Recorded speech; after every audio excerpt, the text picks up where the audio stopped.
This was not easy. People follow me on social media now and are like, "Oh my God, you guys are so cute. Like, you're so happy all the time." I'm like, we have almost divorced. Like, this is not that easy. 4 or 5 years into our relationship, I lost my sight completely, like went blind, and the lower half of my body stopped working. Long story short, I was diagnosed with intracranial hypertension, which is also known as pseudotumor cerebri. It basically mimics a brain tumor. And so that was number one of 19 brain and spine surgeries. I looked at him before we got engaged and I was like, you can leave. Like, you don't have to stay with me. And he was like, why would I do that? I think, the scariest part, but also the most beautiful part for us was... Jayne, thanks for joining me. Oh my gosh, thank you so much for having me. I'm so excited to be here. It's not every day that somebody wakes up at age 32 and is completely healthy and just decide and all of a sudden cannot do any of the things that you want. And your 30s are a really challenging time because you finally, it's like your 20s are this training wheel where you're kind of like letting go and you're starting to ride your bike. And then your 30s, you're like, I got this. I kind of feel like I know who I am, what I like, who I like. And that hits you at such a powerful time. Huh? It really did. And it was, so I was at the late stages of my 20s and I had this I think everyone can relate to this, where you kind of think you're invincible in your 20s. You're just kind of like, okay. I had recovered from my eating disorder. And I had this, I was a self-proclaimed doer where I was like, okay, I'm going to turn my problem into my purpose. So I recovered from my eating disorder. And so I got my master's in clinical mental health counseling. I was like, point A to point B, this makes sense. I'm going to help people now. And so then I was, helping people work through their eating disorders. And I also went to school and, specialized in eating disorders and body image, but also specialized in grief. So I was like, grieving. People working through eating disorders and body image are grieving the bodies that they used to live in. They're also when they're in recovery, they're also grieving their eating disorders. They're grieving this maladaptive coping mechanism that got them through hard times. It made sense that they were hanging on to, restrictive eating or binge eating or, these coping mechanisms that got them through these hard traumas.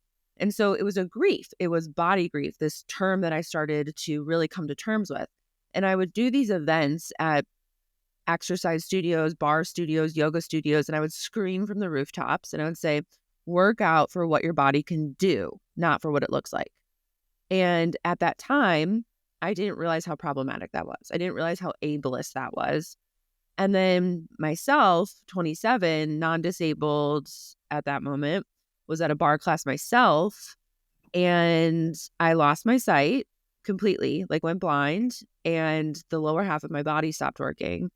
And, long story short, I was diagnosed with intracranial hypertension, which is also known as pseudotumor cerebri.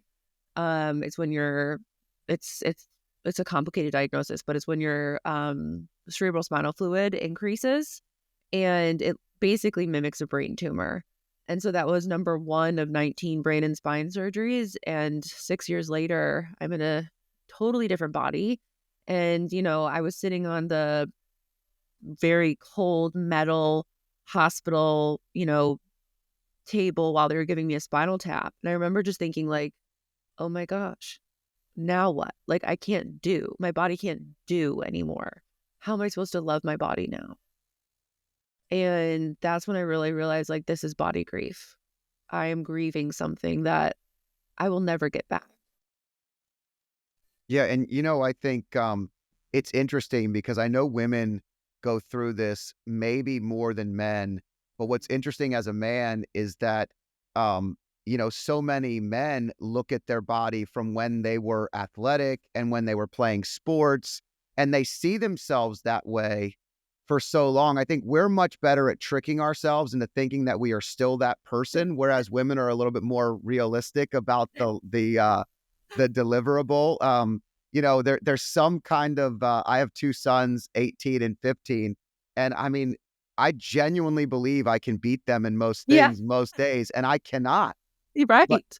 but it's almost the opposite in a lot of ways. But as we age, it does start to change. The things Oh, that we used to oh, do don't work anymore.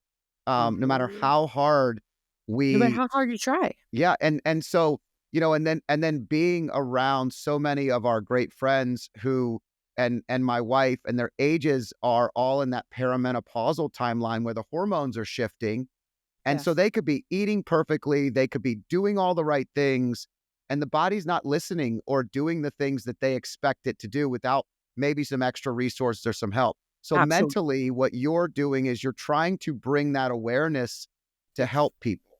Yes. And what you bring up is such a good point. Like, body grief is this universal concept. Everyone experiences it. And I think that that is what I really wanted to bring to the forefront. Like, it's not just a disability issue, it's not just a female issue, a woman issue. It is an everybody issue. And there's no hierarchy to suffering.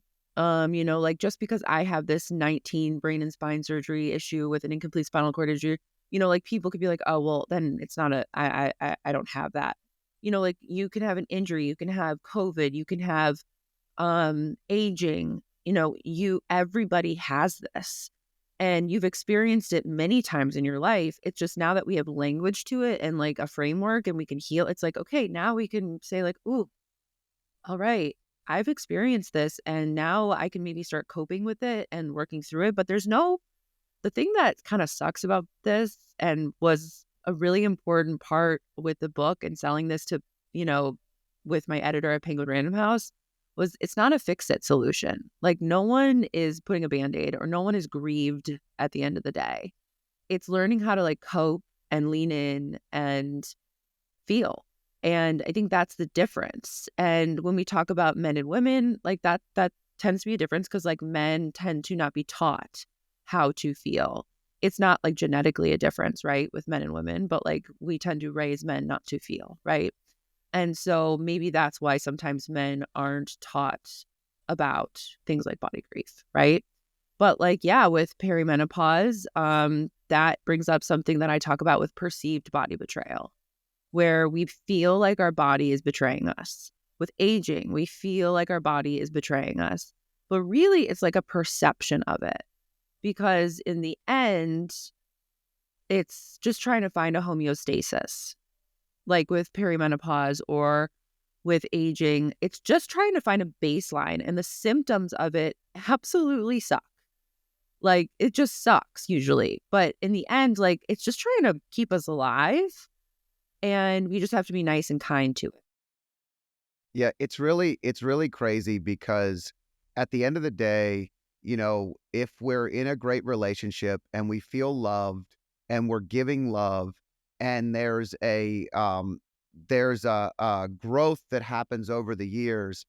I always say this to my wife as she looks at where she wants to be or what she's trying to accomplish. I see her through whatever it may be. And I think it was interesting as I was reading your story and looking at this.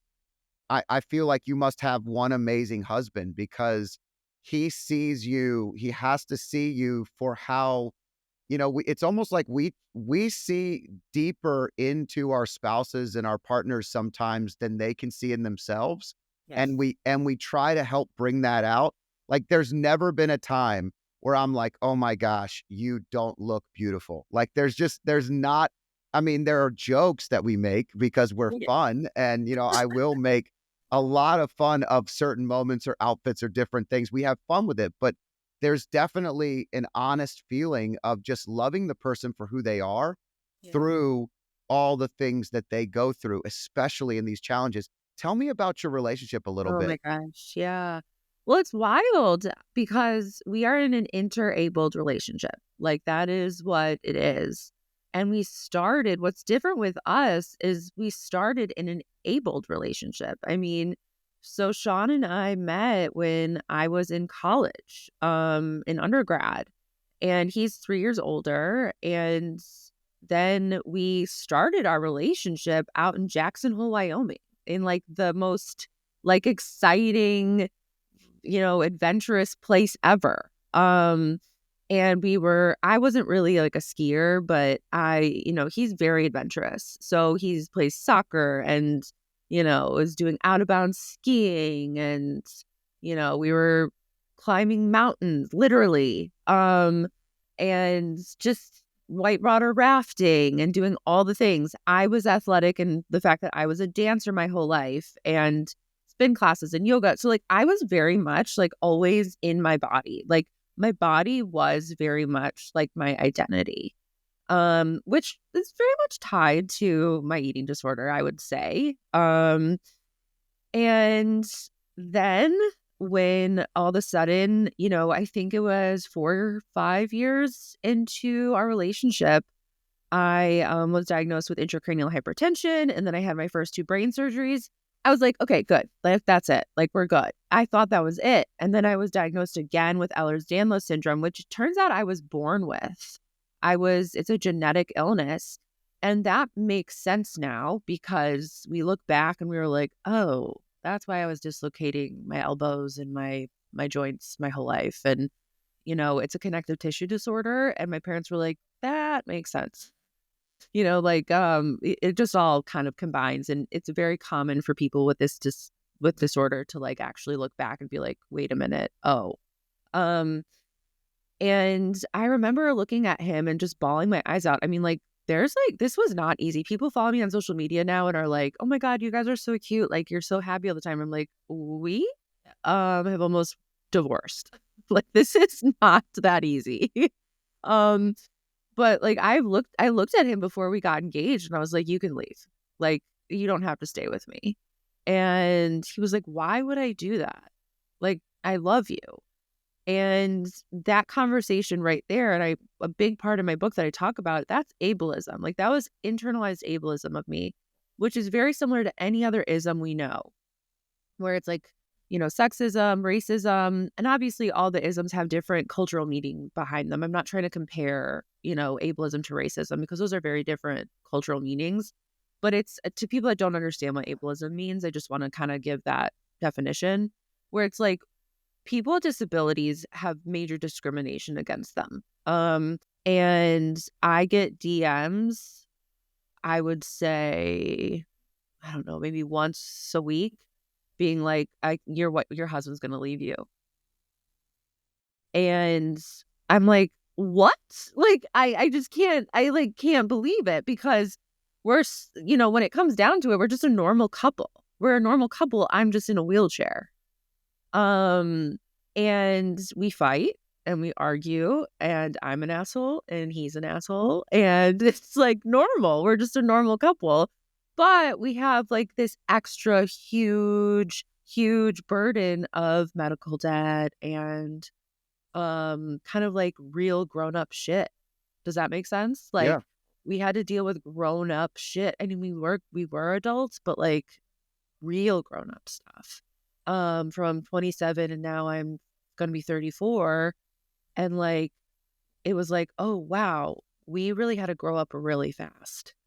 And then once the total hysterectomy came, it was like, I think that was one of the hardest things that we've had to deal with, where it was like, okay, well, our future is going to forever look different. And it's been marital counseling, it's been reframing our entire life, and it's been grieving together. Yeah. You know what's extremely important about this conversation is um, disabled, not disabled, married, all relationships have challenges. They have discourse, they have disagreements, they have moments where both people think of maybe it's not the right fit. And I think what happens though when you go through these challenges is you build a stronger relationship. The relationship gets stronger every time it's sort of like working out. We started with talking about working out. When I work out, I started a new program this week. I'm extremely sore. Yeah. And it's not fun, but I know that I have to break down the muscle to rebuild it stronger. The same thing with our relationships. And so it's so natural and so normal to have those moments. But the bigger the stuff is, the bigger the challenge is, And the bigger the hit it is to the vision you had for your life. I mean, I was, I'm in my house alone. We're empty nesters, my wife and I. She's out of town at this moment. And I've been home for like 3 days in a snowstorm, like nobody's around. Yeah. And you start thinking of your life. And I do, at least. I get into these deep moments where I'm like, I remember starting our lives together. I remember our marriage. I remember deciding to have children. I remember all of it just working, right? Yeah. The success of my career, like in the beginning, we had nothing. And, she had a teaching job, and her teacher salary for 1 year allowed us to put a down payment on a house. And I was grinding to get the business up and running. And, I look back and so many things went exactly as I visualized it. Wow. But it's the moments where it doesn't, and what you're describing, that it requires something so much more powerful, but the bond becomes so much more powerful. It does. Yeah, it does. It does. It's terrifying because if it like there's that one thing too where if it doesn't become more powerful, it breaks you. But yes, it does become so much more powerful. And it's like the growing together that matters.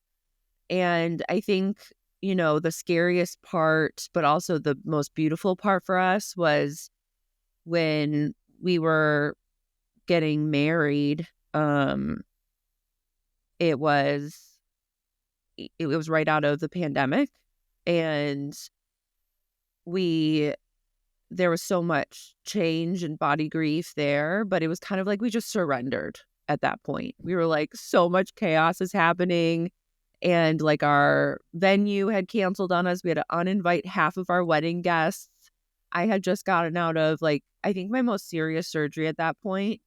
And then at that point we were just like, F it. We were just like, let's just do this. And from then on out, I feel like we've like changed our mentality. We're just like, we never went on a honeymoon after that. Like things have just kind of changed, and our expectations have shifted. And we're like, it's not going to be like everyone else. And that's okay. Um, and we don't get like too sensitive. We don't get too offended. Like I think it used to be like when people were like, "Oh, we're going on a honeymoon," we would be like, "Well, we can't do that." You know what I mean? And now it's just like, "Oh, whatever." Yeah. Does It's that like make having sense? friends. It's like having friends that are in a different financial situation Yeah, than you. And every time you talk about it, instead of being like, "Oh, that's so great," they're like, "Well, we can't do that." And yeah, yeah. that actually is a Debbie Downer. Like it's the worst It's the feeling. worst, Like you love your friends no matter what right? situation they're in. But Yeah, everybody goes through that and everybody feels that. everyone. Yeah. So now we're just like, this is funny. Like this is just funny now. So, yeah, it's been a journey, and it will continue to be. That's for sure. But I love Sean. Everyone loves Sean. He's truly the best, and he is, you know, I don't call him a caretaker. We don't love that term, but he's definitely like the best, like disabled hubby around. Well, you said a couple of interesting things I want to hit on. And number one is the word surrender. I Mm, think that it's such a powerful word, and it's extremely difficult to do it. yeah. So, there has to be, I talk about love, impact, faith, and energy. For me, faith in God allows me to surrender and just say, I am not in control. My job is to be in this present moment and do the best that I can. And it's when I do that I usually start focusing on what I can control, not what I cannot. Oh, And it's when we're focusing on what we have not, what we can't get, what we thought we were going to be, it's all the things we can't control that kind of create this challenge that we yeah. don't need. It's when we're sitting and understanding that we're in this present moment and we control what we can control. And you start to see the beauty and the impact that can make on all things. And I imagine that was a major moment. What you described at your wedding was a major moment in that. Oh, yeah. Oh my goodness. Yes. I mean, my gosh, at my wedding, I was like almost debuting my disability in a visual sense. to the world meaning like my small world, like my little world. Because I was disabled already in that, like, I couldn't really walk very well. I couldn't walk up the stairs without assistance. I just couldn't do a lot of things by myself. A lot of people are disabled, not, but don't need mobility aids. That's a lot of things are non-visible, right? Um, but I, at that point, needed assistance with mobility aids. And there's so much stigma with mobility aids. And I grew up, let me just say this. I'm just going to say it. Older people are probably the most ableist people I've ever met. So, and I will say that loud and proud because I grew up with a lot of older people, right? Like with aunts and uncles and all that stuff, because there's a big age gap with my mom and all of her siblings. Her oldest sister was 18 when she was born. And so, and I love my aunts and uncles so much. We're really close. But they would just constantly be spewing kind of this like really ableist rhetoric that I never really knew about. It was just really common, really common. And I get it. Okay. I get it. I get it. I get it because it's body grief. It is body grief. I write about it. I get it. I don't want to hate on anyone who's saying ableist stuff. But they would say things like, oh my God, like I would never be caught in a wheelchair, or I would never want to surrender to that. Or like, oh God, like if I ever was like that, like just kill me. And so then here I am, 29 years old, and I needed a walker for my wedding. And I was like, I can't do this. I can't do this because I was being raised constantly hearing these messages. And so I was like, oh my God, I can't do this. I can't do this. I can't do this. But if I didn't, I wouldn't have shown up to my own wedding. So I finally was given this rollator walker, which is a walker with wheels. And it was the same exact rollator that my grandma had when she was 98. And I was like, I can't do it. And that was ableism inside, but it was ageism, it was ableism, but I couldn't do it. So my mom and my aunt gifted me this beautiful rollator from this company, Acre. It was very sleek. It matched my wedding dress. And I just surrendered. I was like, I can do this. I can do this. And I showed up to my wedding with no explanation. Like I was like, I'm not explaining myself to people. I'm just not doing it because I was like, everyone's getting out of the pandemic. It was right when the COVID vaccine came out for like older people. So it was 2021. And everyone was like masked. And I just surrendered, I remember. And people were like, a lot of people looked at me weird. I was like, I'm not answering this. And some people were like, oh. And then I remember some people were like, it's really nice to see you up and about without the walker. And I remember being like, oh, that feels icky because like I'm trying to be proud about this. Like this mobility aid allows me to be out and about and like gets me out in the world. Like it gets me able to do things and not, it gets me out and about in the world instead of being stuck at home. And that is a beautiful thing, right? Instead of being shameful and stuff. And that was surrendering to me. Like that was surrendering. And whether you lean into faith like you or whether you lean into community, like that is huge. And for me, and what I found with this book, community is the antidote to body grief. And so for me, like the week of my wedding, as I surrendered, I was leaning into my community. And that was huge for me. It was really scary and really hard. And I literally blacked out for a little bit, like just not from alcohol, just from like actual shock. But it's what I needed to do. Well, it's interesting because I bet the very people that you grew up with that maybe were saying some of the most challenging things are the people that you've changed. Because I know for a fact that when someone is impacted by something that you've never put your own self or your family or someone you love in, you see it in a different light. And so in some ways you're chosen to help change that image and that visual and that rhetoric.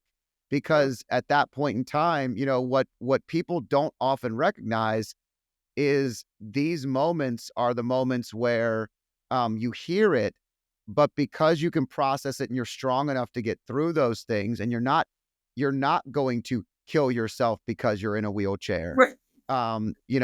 Older people say things like that with Alzheimer's all the time. They're always like, Yeah. if I ever get like that, just take me in the woods and shoot me. Men So say this all ableist. the time. It's so Yes. annoying. Yeah. And I'm like, you're not, no one's going to do that because people love you. Like, Also, like, who's going to when take you in the woods and shoot their father? Right. also, when But you have Alzheimer's, you're actually quite happy. It's the family members that are struggling usually, right? yeah. And it's an awareness and an empathy. At the end of the Yes. day, the difference between sympathy and And empathy empathy, yes, is so beautifully said. powerful. Oh, beautifully said. You're so right, and that right there is such a beautiful depiction of body grief, right? Because it's like we're grieving that is secondary body grief when the family is like, "Oh, I'm grieving this person that used to be what I knew." But the person with Alzheimer's is like, once they've like fully progressed and they're not fighting that, they're they're kind of content. And it's like, yeah, that's such an ableist statement to make, to be like, "Just go and shoot me." I mean, I know so many people, like, gosh, I can't call this person out, but No, don't call them yeah, out because then you're gonna ask no, me to edit it, and I so we're won't. not gonna do But, like, yeah, like, people that are like, "Oh, I just have a party and then, like, say goodbye," and I'm like, "No." Like, "What?" Like, "Do you know who you're talking to?" I'm, like, sitting here right in front of you in a wheelchair. It makes no I sense. think sometimes people I think out loud, and so Yeah.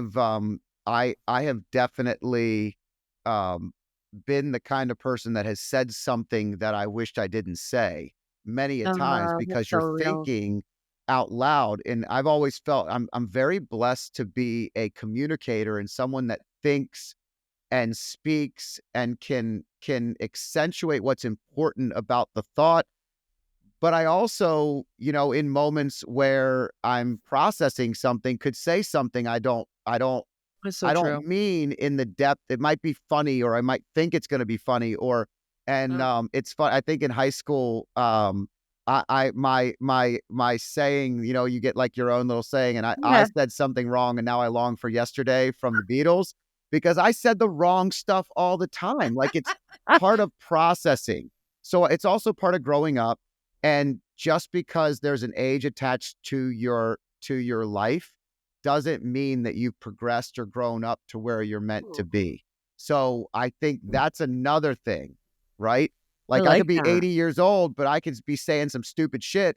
And my son comes to me and says, or my grandson says, Mom, Dad, I love you, but that's bullshit. Can you literally listen to how bad this sounds?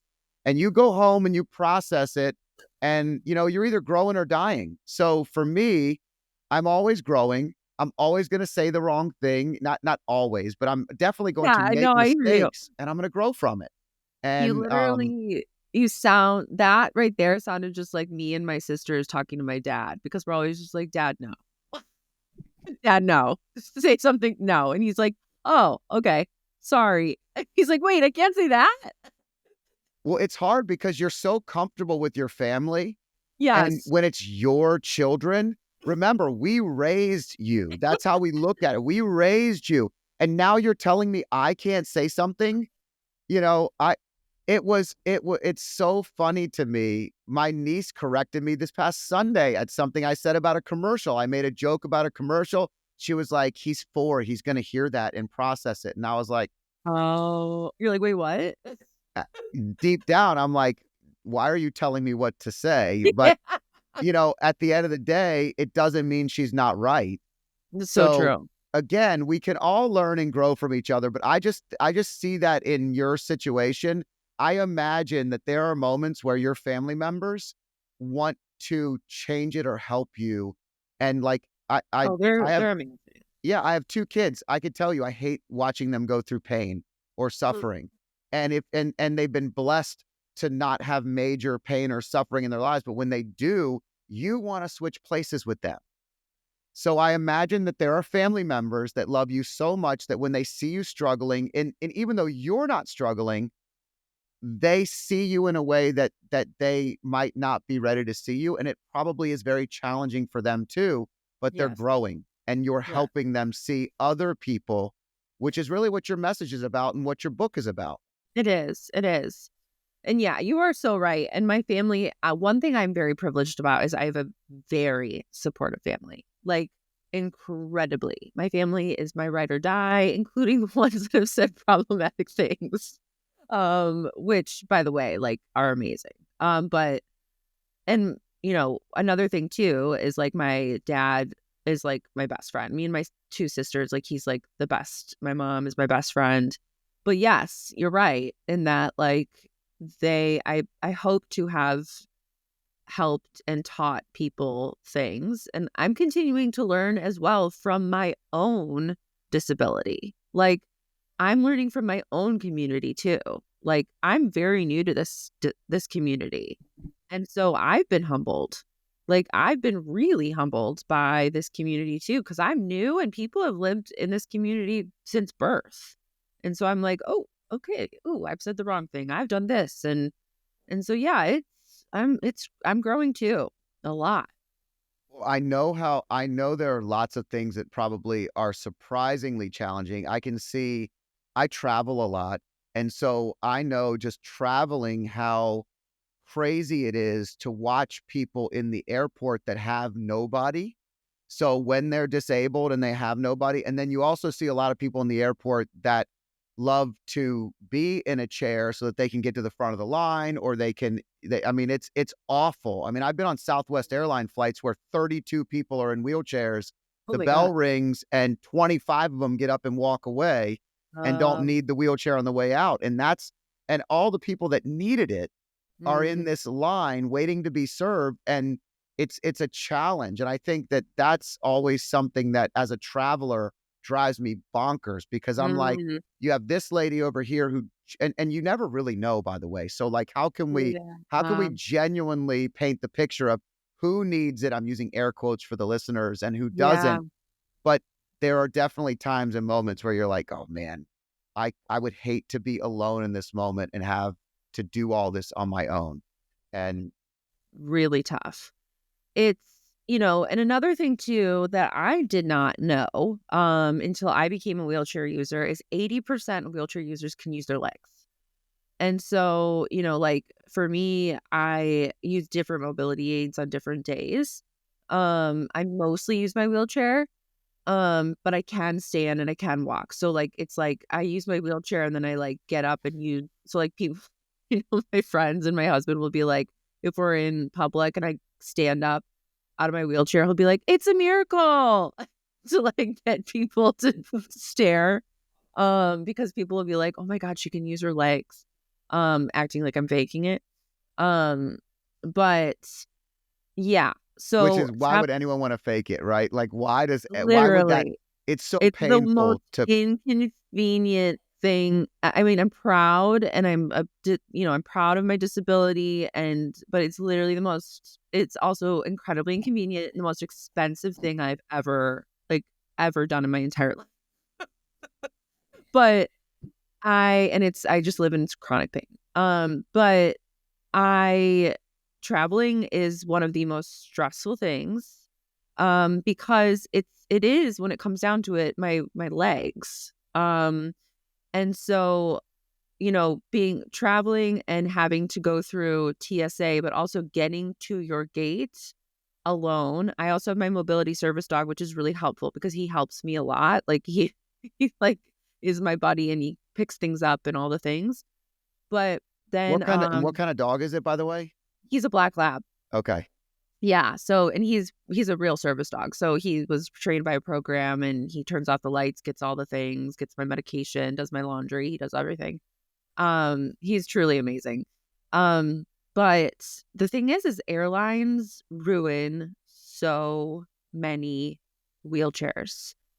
And I think I don't know the actual statistics, but it is terrifying. And I know many friends of mine who have come back. like they land and their wheelchair is completely ruined. And I mean, when I say like my wheelchair is my lifeline, like if I don't have it, I don't have anywhere to go. And if insurance covers it, but if not, it's like, $14,000 for your wheelchair, and it's custom made. Right. Um, and so it's terrifying to travel. I'm not gonna lie. Like I get incredibly anxious to travel. Not just that, but then you get on the plane and the turbulence and, like your body's just messed up. So Yeah. it's it there's little things where it's like there is like a lot of like little bits of like, okay, I'd rather just stay home. Um, but I'm like, nope, I gotta do this. You got to push yourself Gotta past a push. lot of moments of I don't want to experience this because I know it's going to be hard. But I You gotta have to live. push through it. I have to live because I enjoy living and I enjoy being out in the world. But that's what I talk about too with body grief. It's like, whew, I'm gonna cry and I'm gonna be joyful and I'm gonna cry again and I'm gonna, there's a lot of ands here. And this is not the full monolith of people with disabilities, right? This is my experience. Because I also have chronic illness and I have chronic pain. Some people, like, they're just killing it and they're traveling the world and, they've lived with disability their whole life. Me, I'm newly disabled. It's 6 years. This is new for me. I'm a baby disability girl, but I've never said that before. A baby disability girl. That was kind of weird, but that we're rolling with it. Yeah, but I Um, understand what you mean. You're young and yeah. it's very challenging. But that also probably drives the challenge for the body grief and the overcoming because, the younger we are, look, I had hair at one point in time. I don't have it anymore. When I look in the mirror, I Yeah. see a different person than who I saw many years ago. Many years ago for those of you that are listening that know me. Um, but it's any change in our lives are challenging when it comes to our body. And so the messaging is to help, and all you can share is your story. You're not telling anyone else how to feel. You're No. telling everyone else how you feel, how you dealt with it, and how they may want to look at it from the same set of eyes that you have. Yes. And I love that you brought up your hair loss too. That's my husband as well. And in my book, I share there's actually stories of multiple different people of all walks of life. So it's my story, but it's also people with injury, with infertility, pregnancy loss, gender dysphoria, cancer, racial inequity, um, uh, you know, I actually have a story of my dad in there. I mean, there's just like just so much. So that you can see yourself, you can see your neighbor, you can see just everybody. And you can be like, okay, like, wow, I've experienced this before. And this is how I can kind of start leaning into this in a way that is healthy for me rather than like maladaptive coping mechanisms where I try to numb this out. Yeah. And so do you feel like having gone through the eating disorders and overcoming it prepared you for what you're going through today? Oh, yes. I actually would go as far to say I don't think I would be alive, truly. And I know that's really extreme to say, but like I built so many coping mechanisms and really, really worked hard in therapy um throughout my recovery that I don't think I could have made it through this part, truly. Um and I get emotional thinking about it because it built I built and that's why I wrote my book, 'cause I'm like, I don't want people to have to go through eating disorder recovery or any type of like, I hate the thing of like, I'm resilient because I went through a hard thing. I don't want that to be the case for everybody. That's kind of effed up, you know?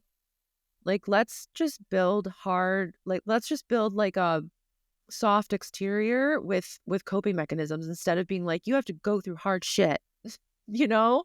Like, let's not do that to our youth and everybody. I don't Well, wanna you're do that. coming We're from a very maternal instinct. I mean, what you're Yeah. saying is that's how a mother or a father feels about their children. Mm. They definitely feel the same way that you're describing. It's that feeling of, I don't want you to have to go through what I went through just because Yeah. I went through it and it made me who I am today.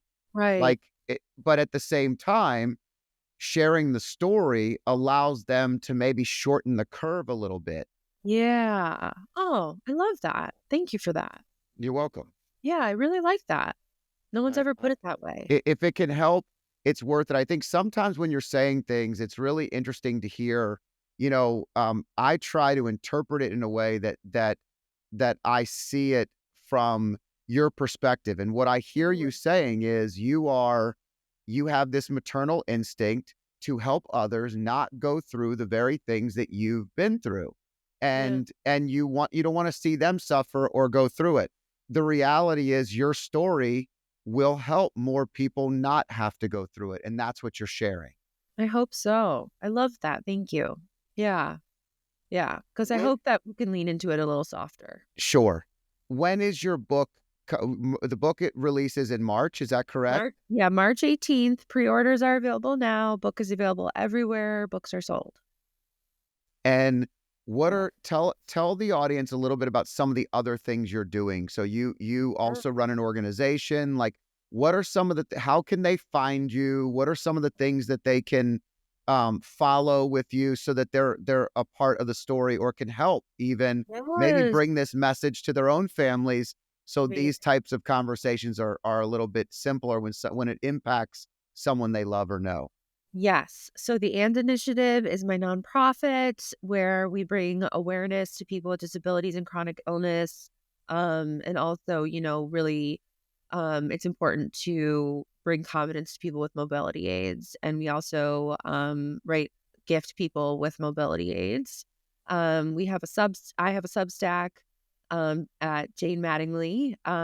It's all on my website, janemattingly.com. You can find me on Instagram, Jayne Mattingly. If TikTok is still around, Jayne Mattingly. And I will be doing events in New York and Chicago and in Charleston. And yeah, I'm just so excited to do it all. Well, Jane, it's really great to have you on the show. It's nice to have a Awesome. conversation where you're not only sharing how you've overcome things, but you're still going through it. Yes. And I think that's part of the story, that the story is still a living, breathing example.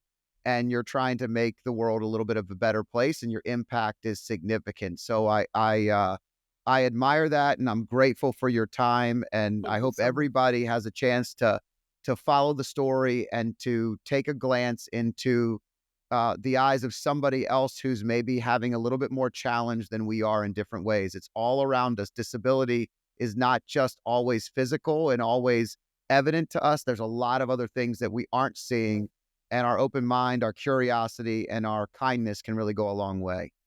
So Thank you. thank you for joining me. I hope you enjoyed this podcast. If you liked it, there's more where this one came from. Click here and enjoy some more.